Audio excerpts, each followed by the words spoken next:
Hello, I'm Byron. This is the Fall of Rome scenario in Sid Meier's Civilization 3 Conquest. The Western Romans have an archer already on my border. It's not good. They're attacking. There's very, very little defense in this scenario. It's very easy to attack and very difficult to defend. I am attacking, playing as the Anglo-Saxons, which are an interesting one. I've never played as them before.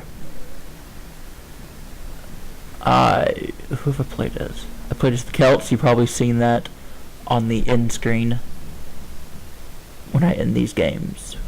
It says Celts. I've played as the Franks, of course. I think I've played every scenario as France at some point or another. Every scenario that has France. And I've played as the Ostrogoths, I think, because when I first started playing, I played on easy, and it was very, very difficult to get other people to come in and attack Rome on easy. So you have to play as the Ostrogoths, where you can get at the Eastern and the Western Romans, and there's only 7 Eastern Roman cities that you can attack as the Ostrogoths. So what I had to do was take Constantinople and hold it, and it would flip back for culture, and then I could take it twice, and that would count as 8.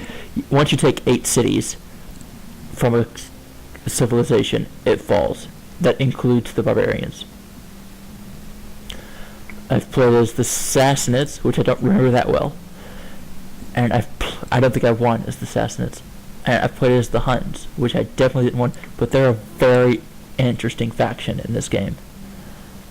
They start way out on the steppes. The intent of the Huns is for them to attack the barbarians, I believe. From the introduction to this scenario, it says the Huns will soon press the barbarians for space, and the barbarians will attack Western Rome. And that is what's supposed to happen. That never really happens. I should try to just run through this game, run through it. There's a way to play this game where you just press enter over and over again, you don't really do anything, and it sort of plays out like a movie, and depending on the difficulty level, you probably won't win, but you can just see what happens. It'd be fun to play on Deity and see what the Huns do. There we go.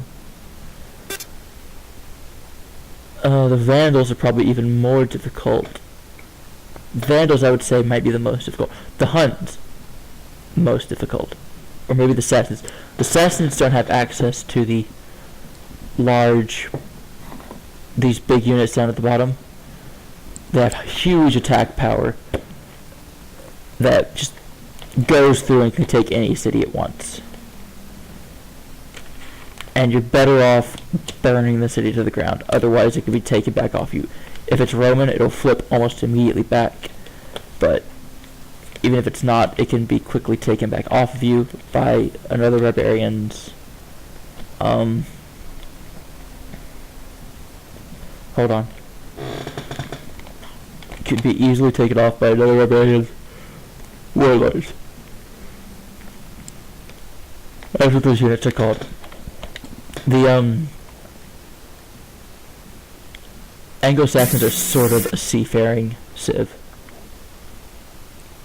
The Celts are super seafaring. There's the Huns. I just got the Huns map. You can see them in the corner.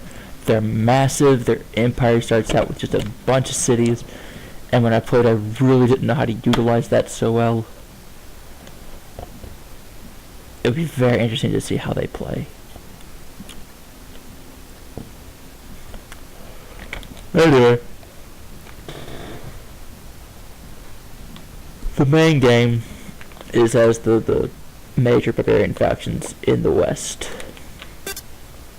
That's the sort of standard game to play. And I think the Franks are meant to be the easiest because they're the ones that won in real life. I guess, quote-unquote, won this scenario. And, the Romans are already taking... I've never seen the Romans do this well against somebody. Even when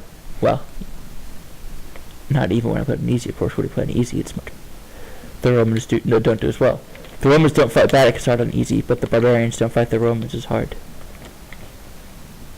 And the Scourge of God, that's an important wonder. I think I get that every game.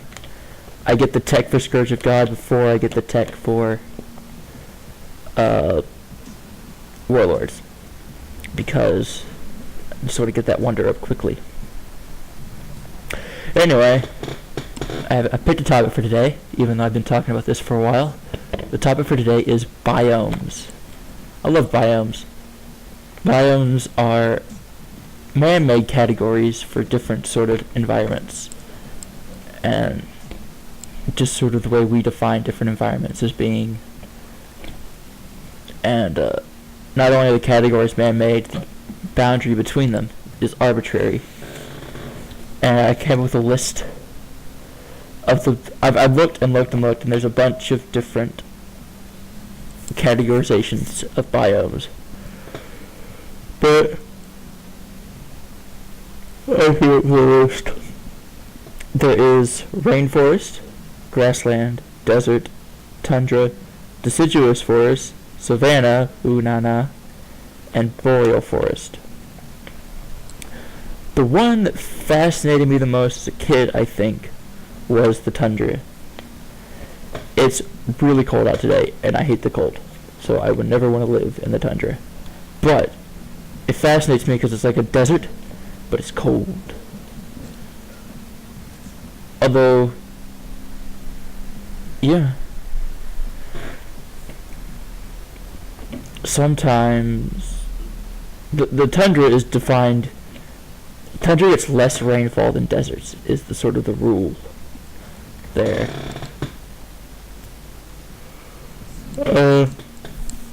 But there's a lot of snow there, so there is a lot of water to support life. If life so desired, if you wanted a drink, you could get one in the tundra because there's a lot of snow. But not really. You think of the snow as like Antarctica you think of the tundra as like Antarctica with a lot of snow, but some tundra is just permafrost, which is just dirt that's frozen and you can't really extract the water out of it in any sort of natural way. Maybe with a lot of equipment you could. But if you're stuck out there just trying to survive, won't be able to. Deserts also cool. They're hot. That's so much better than cold. But yeah, it's just really interesting to me how all these different areas have different sorts of lives and different sorts of things. Gosh, I'm getting crushed. I've already lost 2 cities, and if I lose 8 cities, I lose.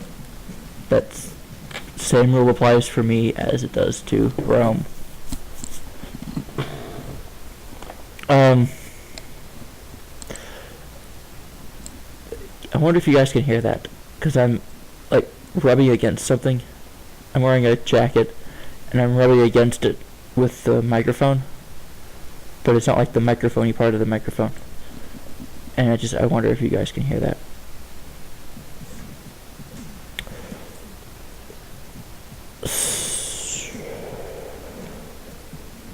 So those are the main ones. Rainforests. Okay, so one way to think about it is to think.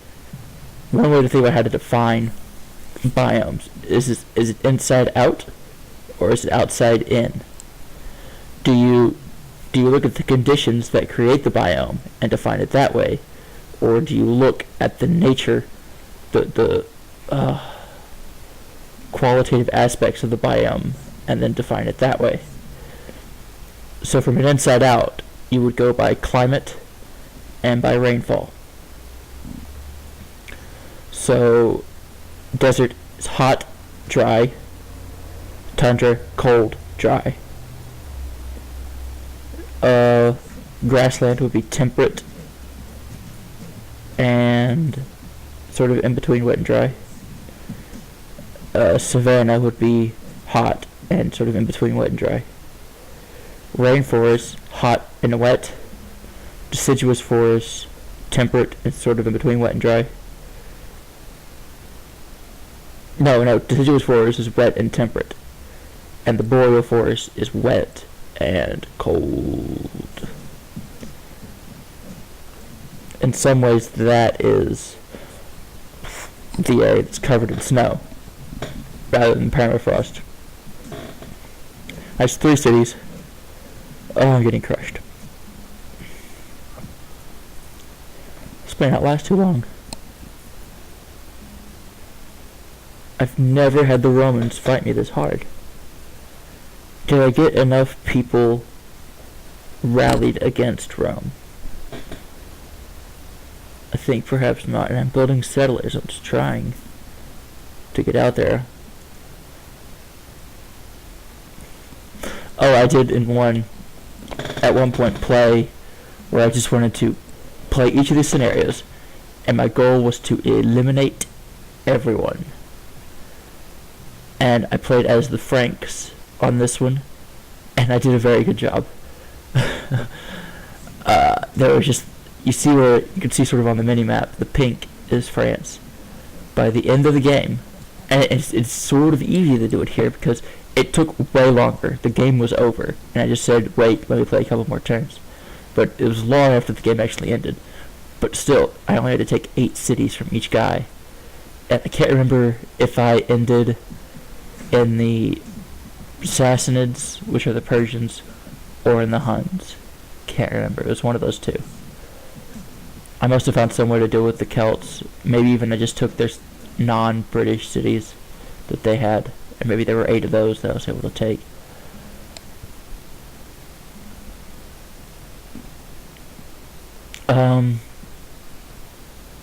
Yeah. But it was just a tiny corner of pink, and the rest of the map was just empty. Completely empty. Oh, and with these scenarios, exploration is not that big a deal. Because you sort of... It was a big deal in the first games, because I remember especially the Rise of Rome, seeing that there were roads already there where no civilization was. So I sort of went and followed the roads around, and I lost that game. That's the first time I realized, oh, so these are pretty hard. And that was on easy as well. And this was after I had crushed the Mesopotamia scenario very quickly. And then the Roman scenario gave me a bit of a challenge. And I think I went to the fall of Rome. Oh, one interesting thing. I saw that there were barbarians, and like, ooh, cool. The barbarians were civs in the Rise of Rome scenario. I'm like, oh, cool, I get to play as a barbarian. I'm going to do that. And then they weren't options. And then, so I played as Rome for a bit and lost. And then I said, okay, I may have played again. And I said, okay, and I moved on to this one, which is also difficult. This was even more difficult than the Rise of Rome, playing on easy, back when I played on easy. Of course, in a moderate setting, this one is easier. But anyway, I said, cool. And I saw you had the East and Western Rome, and I'm like, oh, cool, I could play as, Rome, and it's, as it's falling. That'll be fun. And I couldn't do it. So both the times I wanted to play as barbarians or Rome, and it was the opposite is what was allowed. Oh well. And I think if you were playing on easy, you would be able to win as Western Rome, I think, is the one who wins. I don't remember.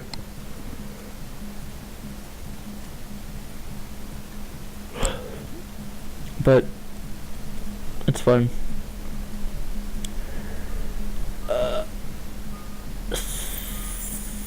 So I'll talk more about that later, about my experience sort of my history and remembering playing these games, because that's sort of a fun thing to talk about. Da da da do do do do do do.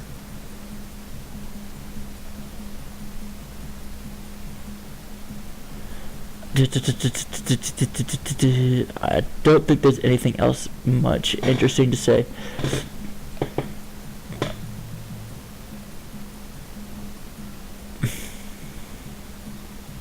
About the history of playing these games.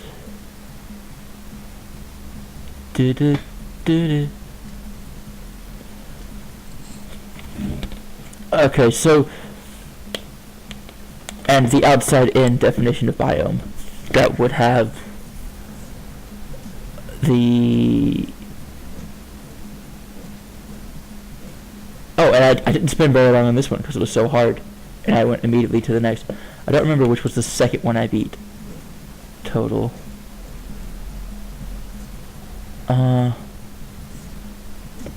I'll talk about it when I come to it. I think I might be able to remember. And, okay, so there are other types of biomes that I didn't mention. There's aquatic biomes, which are the different sorts of water biomes, which are, of course, you don't have rainfall as a defining factor. Maybe salinity instead of rainfall is the way to define it. But it's a whole thing that I haven't even focused on yet. I could spend some of my life learning about aquatic biomes. That'd be fun. Another one that's not quite as interesting, it's just sort of a one-off, is caves. Caves have a different sort of way to think about biomes. And then another biome is people. We're a biome, we have lots of microorganisms.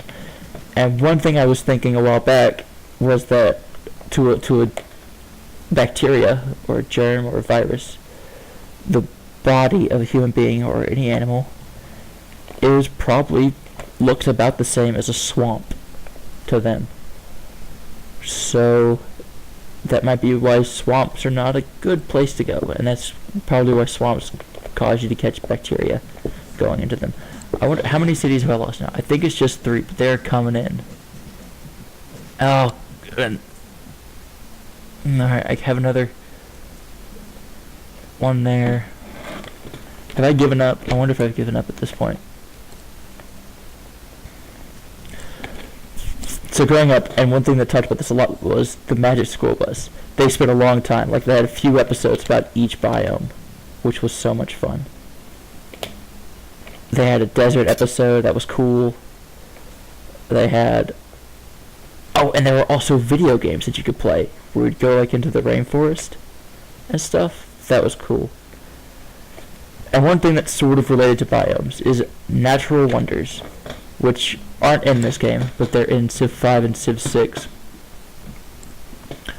And one of the most interesting ones that I'd actually like to go visit at some point is the Pantanal.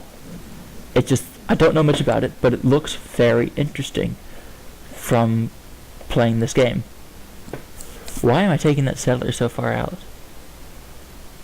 I'm just exploring with it.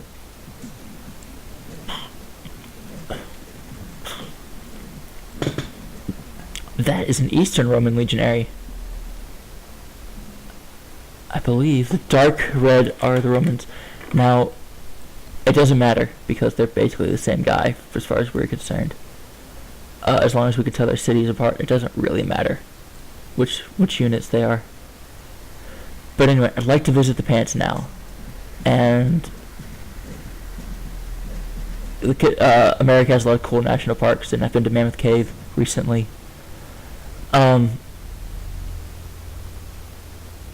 It's frozen.